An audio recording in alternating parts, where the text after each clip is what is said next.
everybody, and welcome to Impact Africa, our bold moves online talk show where we talk to diverse people about their impact positively in our daily lives. With you today, we have Namim known as BlackQueen Afrika house, and with me, next to me, is Mama K, Kemi Akiyode Adibaile. Did I say that correct? Very correct. Wow, okay, I'm improving. Okay, our viewers today, in today's program, we are blessed with the presence of a gentleman who is a serial entrepreneur. He is the CEO of Afrika Food and Spices Emporium. He is the CEO of Nzacksi Security, and he is the president of Nigerian Community of Western Cape. He is also the Minister of Fingers at God Ministries Church in Cape Town. He has so many heads, but I don't want to say much about him. You have to hear from him. Mr. Echie or Echie? Echie, okay. Mr. Echie, hi and welcome to Impact Africa. Thank you so very much, BlackQueen. It's a pleasure meeting you. Yes, I wish you could tell our viewers who you are yourself. Before I don't pronounce it correctly, can you please tell us briefly who you are and where do you stay? All right, my name is Cosmos Nzechukwu Echie. Okay. Nigerian born, lives in Cape Town. All right. Neonatin precisely. Okay. A businessman, just like you. Just like okay. So how long have you been in South Africa now? I've been in South Africa now for about 17 years. Oh my goodness! So you can speak some South African language, I guess. Yeah, well. Okay, that's a good one. All right. We know that you're an entrepreneur, and we've seen some of your businesses, and we are some of your customers as well. Can you briefly tell us how has it been like this journey of being an entrepreneur in a foreign land, if I may put it that way? Anyways, nothing is without a challenge. Okay. Being an entrepreneur anywhere, whether in your own country or in a foreign land, it comes with a challenge. Yes. But what is important is understanding what you want to achieve and staying focused to it. So it's been a good ride. It's been a challenging ride, but the best of it all is that I'm making a living out of being out of it. That's the most important thing. Exactly. And your business, your main business, what kind of business is it? Okay. I have diverse business. Okay. I started in 2002 as a street trader. Okay. I started in Golden Aruba Station. Oh yes. Is it in Cape Town? Yes. Okay. I hawked chips. All right. Chips. Cool drinks. I sold to travelers who are waiting in those rails waiting for the bus. That was the start of my life, because I came into Cape Town in 2002 precisely on the 16th of April. And you'll never forget the date, right?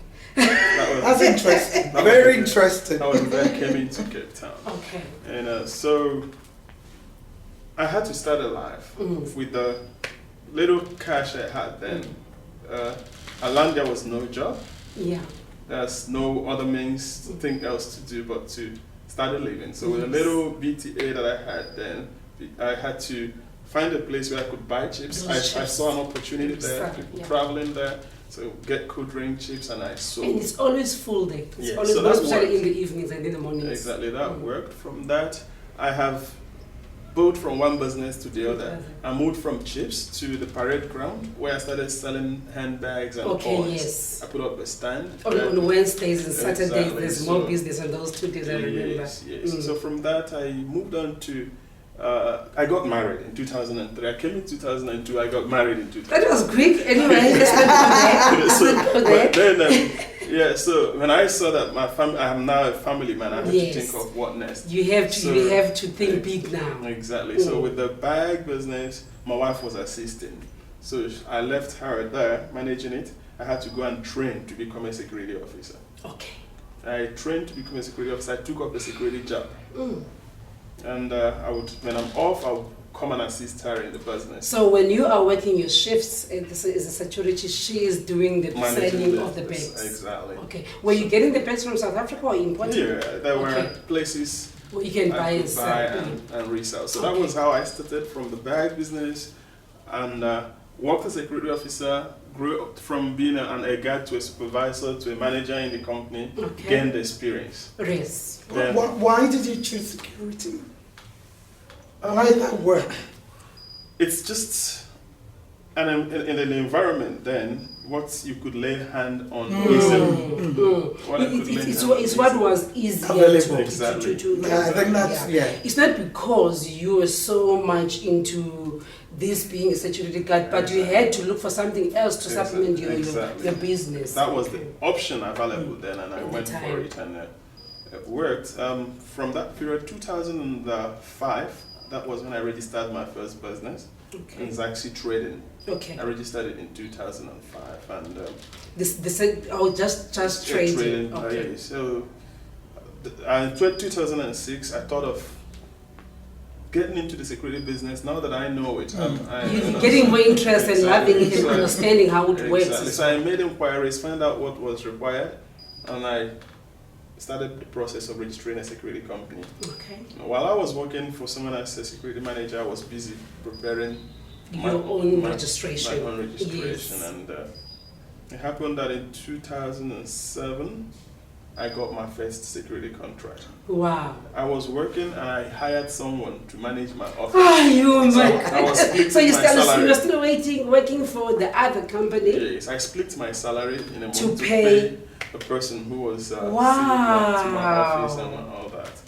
And I think that's, BlackQueen, I think that's what some entrepreneurs don't really think about. Yes. In terms of even if you get a business or a contract, you might have to find a way to first sustain it first. That, yes. So you and without you having to leave what you do. Exactly. Because if you at that point in time has resigned from your work, you wouldn't have been able to carry on with that. So now, if I'm understanding correctly, there's the back business going on there. Maybe there's still some chips or whatever. You are working as a security guard. So the salary that you are having now is to sustain these two businesses. Exactly. My wife takes care of the food at home from the back business. The rent and all that is taken care of. So my salary comes to help build the security business and give us a little bit of savings. So we did that until first contract in 2007, 2018, we started growing from there. From there, on the security business. Exactly. So I think it was in 2011 that, which you didn't mention, I started a fashion wear factory shop. Because from doing security job and business, I discovered some manufacturers, because I worked for both manufacturers and industrial places that we had businesses. I discovered some local manufacturers that supplies the chain stores. I'm learning something from what you're saying now. Through you going to these places just to be a guard, your eye was on something else as well. You were learning, you were looking at an opportunity. Okay, I'm here as a security guard, but how do they do that?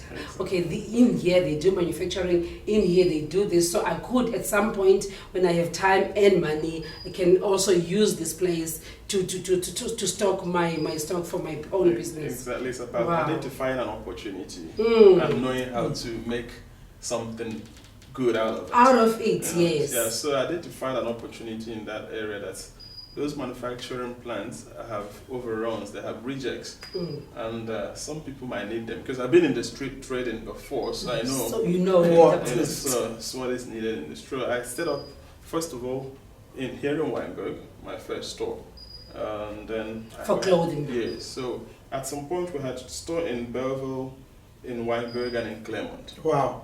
And it was doing so very well. So that was only clothing. Oh, the bags were also still there. Actually included bags and shoes in some of the stores. So clothing, shoes, and bags in all the stores. Yeah. So at that time, there's no African food. African food had not shown at all. Why now? You missed at that time. You missed it. Made me suffer for so many times. No African food. I'm trying to think now. He stays in South Africa. It's now about 5-6 years, and he's missing food from home and from the local supermarkets. He can't get food from home. Now he's thinking, why can't I get food from home? Yes. The thing here is, I wouldn't have thought of it, but whenever there is a challenge, then they need to think, what next? There you go. I hear you. There happened to be that with the influx of Chinese clothing in South Africa in general, it's affected most of the local manufacturers. That is true. Yeah, so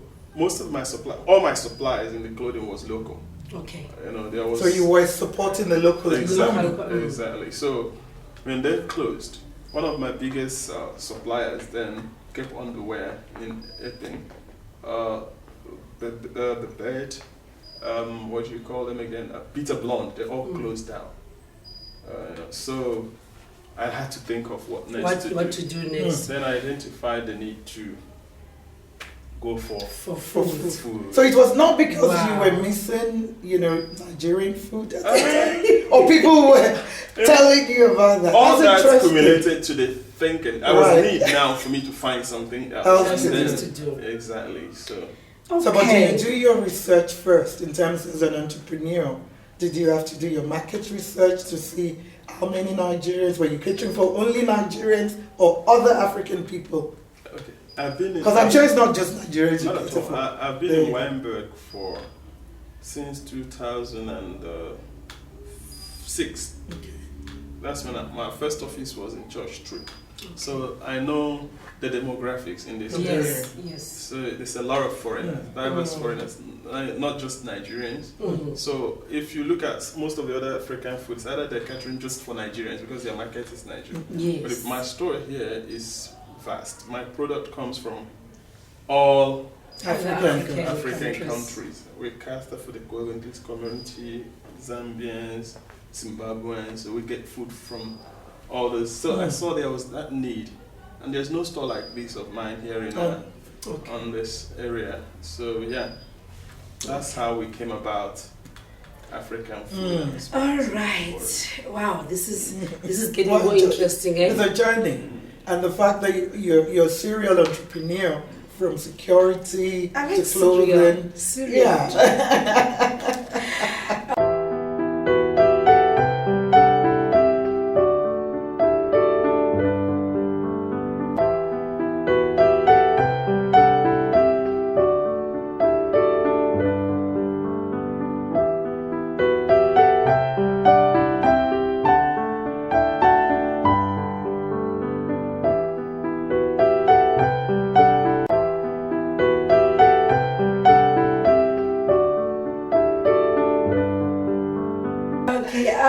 Mr. Cosmos, now you are transitioning, I would say, from clothing and bags and all that to food.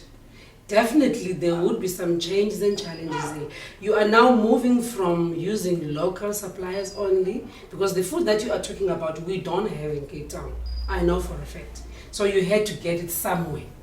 And you are talking about other African countries. So how did you start? Like, would you order from other African countries? Would you have some people bringing in for you? Or how did you get your stock? What especially when you first started? All right. When I started, I had to first of all, one thing about me is I don't know it all, but when I get into it, I start learning. Okay. And I do my research, and I will take it one step after the other. I didn't know all the source of supply, but I knew basically where I could get some few things. I first worked with people who were already in the business, who were already bringing in the product. So I would go to talk to them. They are not open to telling you everything. So, but I followed it. Some of them would charge me. My price at the beginning was a little bit high because I'm now having to buy from someone who brought it in and had put up their own markup. Oh, you first brought from people who brought it also. Exactly. You didn't directly from the beginning order directly from these countries. I get you. So that was at the start, but then as I get to understand the business and time goes, I start to make contacts from different countries. Okay. Like for instance, now my product that comes from Zambia, I have people in Zambia who would, farmers and suppliers there, who would put my product into the truck from Zambia, transporting food into South Africa. They will offload in Johannesburg, and another transport company will bring it down to Cape Town for me. That should be challenging. It is. Because now it means that food will take you a week, 2 to get here. Yes. that stock, and already, I'm just trying to think now, you ran out of ground nuts, and your customers are here asking for their ground nuts, and you still have to wait for another week or two. How did you deal with those challenges like that, like running out of stock? Yeah, that's where we have to apply some strategy. We gauge our stock. You know, we've mastered the time frame that it takes for products to come from there. So you don't allow it to run out. You don't allow it to run out. You know, before it runs out, you've placed an order, calculating that before, if it takes you a week to sell a bag, you know, you have a bag to sell for 1 week, and you're expecting to have more products before the 1 week is run out. So wow, this is really interesting. It is, and what I want to find out, you know, from you is, you mentioned about learning, you know, researching the needs. What advice would you have for some of our young people, you know, in terms of how to start a business? What advice would you have? My advice, or you know, in terms of even just the you've spoken about some of the challenges, right? But obviously, I'm sure there's success stories as well. Exactly. So if a young person comes to you now and say, okay, how do I start up, you know, a business? All right. It's one way to go is to first of all have the zeal. You need to be zealous about it. Make sure you're passionate about it. If the passion is there, the rest will flow without struggle. Right. Okay. So my advice would be identify what you are passionate about. Sure. Be convinced within yourself, because there's no other way around it. You will be challenged along the way. But if you're passionate and you're zealous, you want to make a success of whatever you want to start, then you are good to go. Yeah. And whatever obstacles will come your way, if you have that zeal, you won't give up. Exactly. You won't say, look, this month was terrible for me. I didn't make as much as I thought I would. You know, this thing is not working. Let me change it and do something else. But you will find means too. It happens so often. I've seen for a lot of beginner business. I know those who started security business when I started. Along the line, they waited for contract. Getting contract is not that easy. They folded up because you have overheads, whether you like it or not. Once you start a business, you have some overheads, and sustaining your overheads with no income is not possible. So the strategy will always be to make sure that you keep a very minimum overhead for the start. Okay. You know, don't start a business and give yourself. You know, it's mostly projections at the beginning of the business. Nothing is started. Yeah. You know, so it's mostly projections, and in your projections, you also need to be practical and trying to be conservative in certain things you do. Not go take a rental space that is so huge. Yes, that you won't be able to afford to. You know, so you might not have all the money, because what discourages people most times is. I remember when I wanted to start a security business. Let me make this clear. My previous boss, I went to him. I worked for him so very well, we had no problem. But he sold his company. He had sold his company. He was no longer in the business. I wanted to tell him my intention to go into the security business. And I asked him, you have a lot of contacts. A lot of people still know you as a service provider in security. Since you've left the business, will it be possible that some of your contacts, if they approach you for security business, you hand them over, I can pay you commission for getting the business. You know, so I made a proposal like that to him. He asked me, well, how much is your savings at the moment? How much have you put aside to get into the security business? I'm thinking of your answer now. I looked at him and I breathed. I said, to be honest with you, this is how much I earn in a month. My salary is 6,000. And you're depending on that to start the business. So I don't think I even have up to 20,000 rand aside as my savings, but I'm convinced that I can do this business. I told him all my plans and my intentions and how I intend to go. He said to me, forget about it, you can't succeed in the business. Before I started, I had 300,000 rand put aside to start. So for you to tell me you want to go into the security business, less than 10,000 rand? No, I won't waste my time. I won't even waste my time thinking of referring a client to you. You will not be able to do anything in the security business. Wow. But to his surprise, I was going to say, how did that work? Because I don't think, for me, that was right. I saw that as a challenge. I took it as a challenge, and I said to myself, that we will meet again. Yeah. And when we met again, he I came like to my that. office. He actually had To your own office now. He had actually some work to do because I hired his previous manager. He still works for me. I like that part. That's a very success story. He still works for me till today. And he needed some work done for him. He had to come to my office to get it done for him. And when he saw me, I don't know whether he felt good or bad. But No, whatever he felt. I think for me, what you've just shared, there's a very important thing where, where other people could discourage you. And sometimes starting a business is not necessarily about having money. Yes. Because a lot of people think that you need to money, have a lot of money. but it's not necessarily about having money. Exactly. And, and I think as well, they probably pushed you, by that statement that, you can't do it. And you just say, I will do it, because sometimes we need people to push us yes, to say the right to thing. tell and you say, you won't make it. and then you'll be like, I'm going to prove this person wrong. And I'm sure, maybe looking back, maybe that's part of the journey you've had. Exactly. That's what it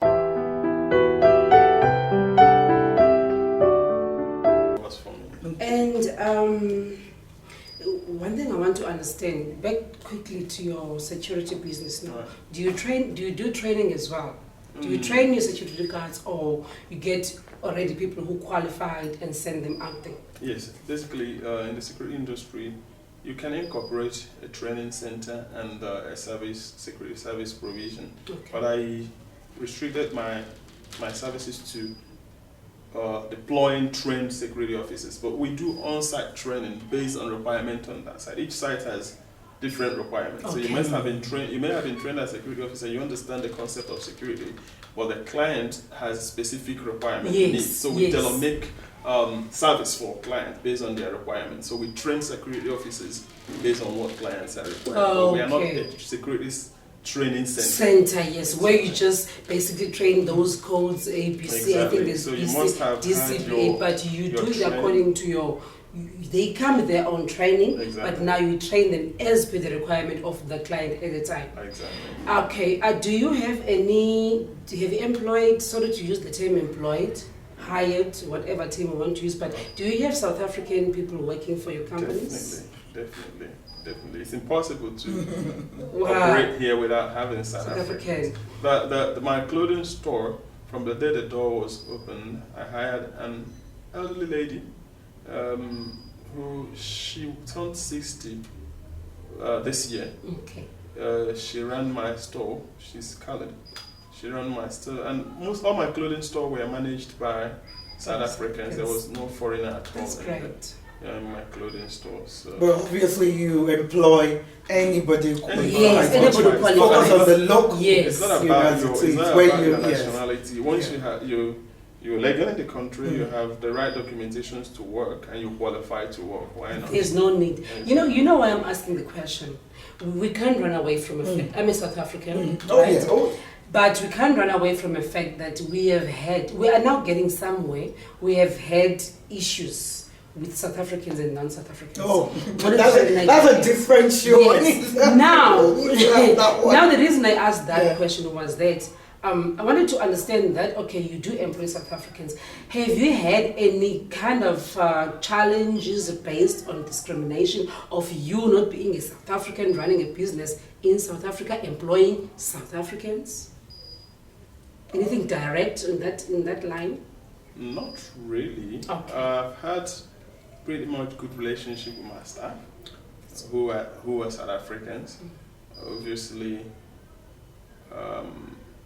where I would say, as a business person in South Africa, I may have had some challenges. Security is tender based. It's always contract based, and you find out that some individuals might see the company and be interested in doing business with you, but when they see the identity of the individual as a foreigner, maybe a Nigerian, as the case may be, you see they hold back. Yes. I actually prefer the word expatriate nowadays. That word foreigner. That's very terminology. Sister, expatriate, yes, it's good, but We don't know much of that word yet. You still have to learn about No, I it. know. I'm just saying. I'm for now, trying to get people to change their mind. Okay. Yeah, because when a European, expatriate. yeah, when a European, exactly. When other Europeans come here, they're referred to as expatriates when they run a business. Yes, that's true. Okay, not as foreigners. That's my point. I hear you. And I'm trying to. It's not going to be there now, but I try to use any platform that even us, because I am an expatriate here. That's why I see myself. I hear you. Of course you are now. No, because the word foreigner is not that it's bad, but it's been made into a. I think that's There's my a own stigma message. attached to it. That is my There's point. a stigma attached to being a foreigner. But I'm hoping, we can have a show where we could even talk more about, such as well. Okay, earlier on, we mentioned that you also are the minister of a church. If I say, I don't want to say church or a religious denomination. I don't know which word is perfect for that. But anyway, in your church, do you have South Africans as well? Yes. Okay. Just to be clear, I'm not the pastor of the church. Yes, you're not the pastor. I'm clearly a businessman. Yes. But I love God.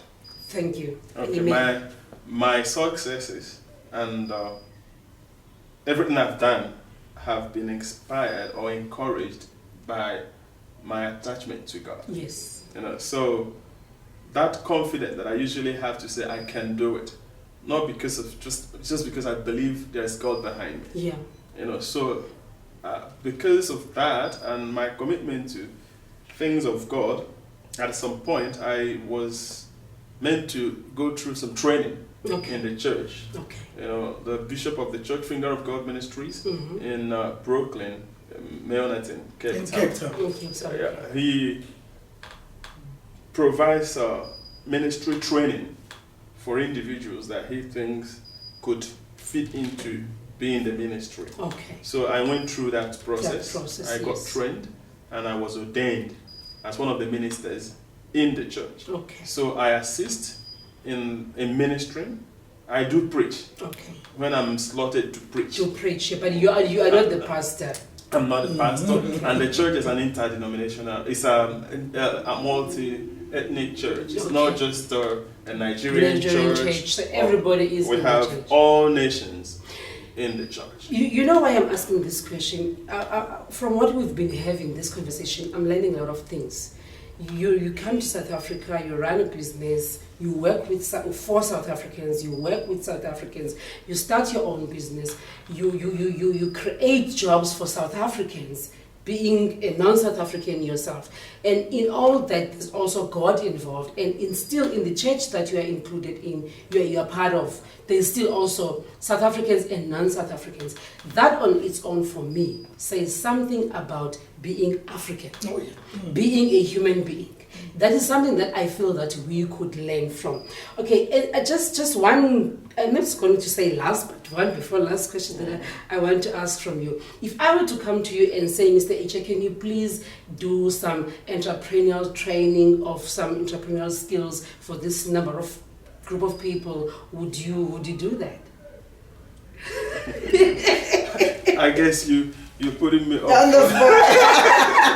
But I love empowering people. Okay. At least I've had one or two individuals that I've mentored who are South Africans and in business and doing well today.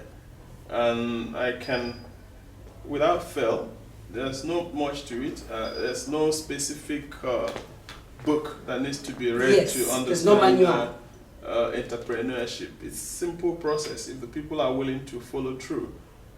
Believe in yourself. Yes. Okay. First of all, believe in yourself. Okay. And you believe in yourself. There's that verse in the Bible that says, I can do all things through Christ. Yes. One of my favorites. Once you can say that to yourself, you see whatever you want to embark on, the business you want to embark on, as a mountain that you can climb, and you take the steps to get to it. I can't put anybody through. It's easy to do for those who believe in themselves. All right. Thank you so much, Mr. Echie, right? Echie. Exactly. Well, viewers, you heard his last word. He said, believe in yourself. You can do anything if you believe in yourself. And he added on to say, if you have Christ, we're not saying everybody must believe in Christ, but he is saying, it's not me you had him. He said, if you have Christ, there's an additional effort. In your efforts, there'll be something additional. That was all for today in our show, but what I've loved to leave with you viewers is that I hope, like me, BlackQueen, you have learned from the conversation that we had today. You've learned that one, you don't have to be from any country to do any successful thing. Secondly, you don't need to have money or a certain type of education or degree to be successful. All you need is zeal. You heard Mr. Echie saying about zeal. You need to have that zeal. You need to have that push. And I should think him having a partner that was supportive also helped. But more than anything, having God also helped him with his success in his business. We wish him all the best with his businesses and for him to create more job opportunities for us and for other people. And he has said, I'm going to hold him to that training because I'm more of doing training. But anyway, that was all from me, BlackQueen, for today. Anything you want to say, Mama Kay? Just to thank him. Thank you very much for today. Thank you for impacting lives. And we pray that it continues, with you. And wish you all the best. I'm hoping, we can invite you back to speak more about, some of the leadership work you do with the Nigerian community and so on. Yes. So, because that is another organization that is impacting lives positively in the Western Cape. So, thank you. Thanks very much. And thank you.